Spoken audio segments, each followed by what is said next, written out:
सिंह हो सकते हैं एनडीए के उपराष्ट्रपति पद के उम्मीदवार। 6 अगस्त को चुनाव होना है और इस बीच कैप्टन अमरिंदर सिंह के नाम का ऐलान हो सकता है। सूत्रों के हवाले से बड़ी खबर मिल रही है, कैप्टन अमरिंदर सिंह जो कि पंजाब के मुख्यमंत्री भी रह चुके हैं, वो एनडीए के उम्मीदवार हो सकते हैं उपराष्ट्रपति के, जिसका चुनाव 6 अगस्त को होना है। बिल्कुल, देश के मौजूदा उपराष्ट्रपति वेंकैया नायडू का जैसा कि कार्यकाल 11 अगस्त को समाप्त हो रहा है और राष्ट्रपति चुनाव के साथ साथ नजरें सभी की उपराष्ट्रपति चुनाव पर भी टिकी हुई है कि अगला उपराष्ट्रपति आखिर कौन होगा। और अब यहां पर नाम सामने आ रहा है एनडीए उम्मीदवार के तौर पर कैप्टन अमरिंदर सिंह का। तो क्या वाकई में कैप्टन अमरिंदर सिंह को उतारा जा सकता है उपराष्ट्रपति उम्मीदवार के तौर पर एनडीए की तरफ से? और एग्जीक्यूटिव एडिटर हमारे ऐश्वर्या कपूर फोन लाइन पे इस वक्त जुड़े हुए हैं। ऐश्वर्या, नाम का ऐलान हो सकता है कुछ ही देर में, आज या कल में, लेकिन क्या मैसेज है कैप्टन अमरिंदर सिंह के नाम को आगे लाने को लेकर?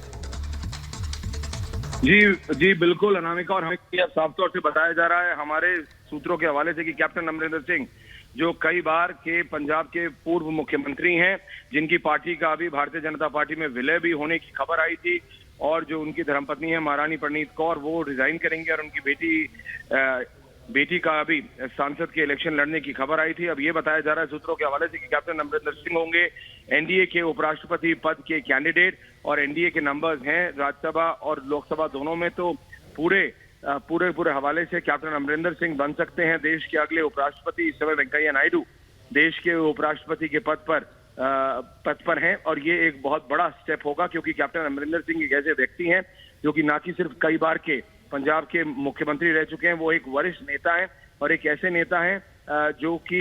कांग्रेस में इतने साल तक रहे हैं, और कांग्रेस से जब वो अलग भी आए तो भी राष्ट्र सर्वोपरि के इशू पे आए। अगर आपको याद होगा कि नवजोत सिंह सिद्धू के लिए उन्होंने कहा कि वो अपने आप को और वो अपने पर्सनल इंटरेस्ट ऊपर रखते हैं पंजाब और फिर भारत के इंटरेस्ट से ज्यादा, इसलिए वो अपने 40 साल से ज्यादा का जो उनका रिलेशन था कांग्रेस से, वो तोड़ रहे हैं और वो कांग्रेस से बाहर आ रहे हैं। तो जिस व्यक्ति ने राष्ट्र सर्वोपरि को आगे रखा, राष्ट्र को पहले रखा, और अपने राजनीतिक जो उनकी अपनी पर्सनल आइडियोलॉजीज थी उनको बाद में, ऐसे व्यक्ति को बीजेपी बना सकती है उपराष्ट्रपति पद का उम्मीदवार। ये अभी हमारे सूत्रों के हवाले से खबर आ रही है, और ये इतना इंटरेस्टिंग होगा अब देखने के लिए कि विपक्ष जिनके उनके साथ एक personal one on one repo है, चाहे वो शरद पवार हो, चाहे वो ममता बनर्जी हो, चाहे वो कमलनाथ हो, इन सभी नेताओं से, चाहे वो अखिलेश यादव हो, कईयों के साथ तो फैमिली रिलेशंस है, रिश्तेदारी है, तो ऐसे में बहुत डिफिकल्ट हो जाएगा विपक्ष के लिए कैप्टन अमरिंदर सिंह का ऑपोजिशन करना वाइस प्रेसिडेंशियल कैंडिडेचर के लिए। तो ये बहुत ही एक स्मार्ट पॉलिटिकल मूव बताया जा रहा है। हमने देखा है, चाहे वो एक प्रेसिडेंशियल कैंडिडेट की बात हो, चाहे जिसमें मैडम मुर्मू को सिलेक्ट किया गया, चाहे सिर्फ बात ये नहीं कि आप किस कैटेगरी से आते हैं, आप ट्राइबल से हैं, आप महिला हैं, उनकी काबिलियत और कुवत भी बहुत ज्यादा महत्वपूर्ण है। इसी तरह कैप्टन अमरिंदर सिंह का भी। और हमने विपक्ष को देखा है, विपक्ष बगले झांकता नजर आया था जब एनडीए ने अपना राष्ट्रपति पद का कैंडिडेट निकाला, और ममता बनर्जी ने 2 दिन पहले भी कहा कि अगर हमसे पहले पूछ लिया होता तो हम बात करते। उनका इंडिकेशन साफ था कि वो यशवंत सिन्हा को खड़ा नहीं करती और वो मिसेस द्रौपदी मुर्मू का विरोध नहीं करती। ऐसे ही में अब हमें सूत्र बता रहे हैं कि एनडीए के कैंडिडेट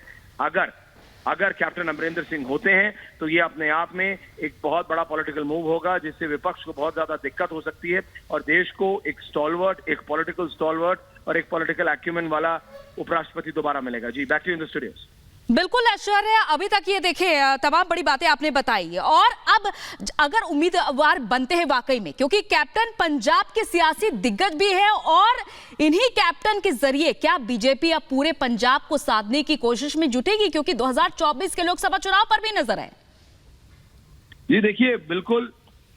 ये एक बहुत ज्यादा आपने महत्वपूर्ण बात की है, क्योंकि होता है मतलब पॉलिटिकल, उसका एक डायरेक्ट इम्प्लीकेशन होता है। जैसे कि मैंने आपको बताया कि अभी 72 से 96 घंटे पहले, यानी मैक्सिमम 3 से 4 दिन पहले ही खबर आई थी कि कैप्टन अमरिंदर सिंह की पार्टी का भारतीय जनता पार्टी में विलय हो गया है। उनकी धर्मपत्नी जो कि सांसद महारानी परनीत कौर कपूरथला से आती हैं, वो रिजाइन करेंगी, और कैप्टन अमरिंदर सिंह की पार्टी से जो भारतीय जनता पार्टी में विलय हो जाएगा, उनके ही परिवार से एक व्यक्ति और सांसद बनेगा। और यहाँ पे साइड में अब हमारे सूत्र बता रहे हैं कि कैप्टन अमरिंदर सिंह होंगे देश के अगले उपराष्ट्रपति के कैंडिडेट एनडीए की तरफ से। तो कहीं ना कहीं पंजाब की राजनीति पे भारतीय जनता पार्टी की बिल्कुल इससे डायरेक्ट इम्पैक्ट आएगा। आम आदमी पार्टी की सरकार है, आम आदमी पार्टी ने बिल्कुल धराशायी कर दिया था सबको, तो क्या इसके थ्रू वो एक मैसेज देना चाह रहे हैं, वो सारी बातें बात की। लेकिन हमें जो पहले बताया जा रहा था, just the political acumen of the person in point, मतलब कैप्टन अमरिंदर सिंह का जो एक पॉलिटिकल एक्सपीरियंस है, जो एक गवर्नेंस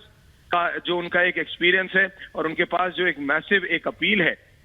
सारी पार्टीज को एक साथ लेके जाने की, उसका भारतीय जनता पार्टी और एनडीए पूरा इस्तेमाल करना चाहेंगे। जी, बैक टू यू।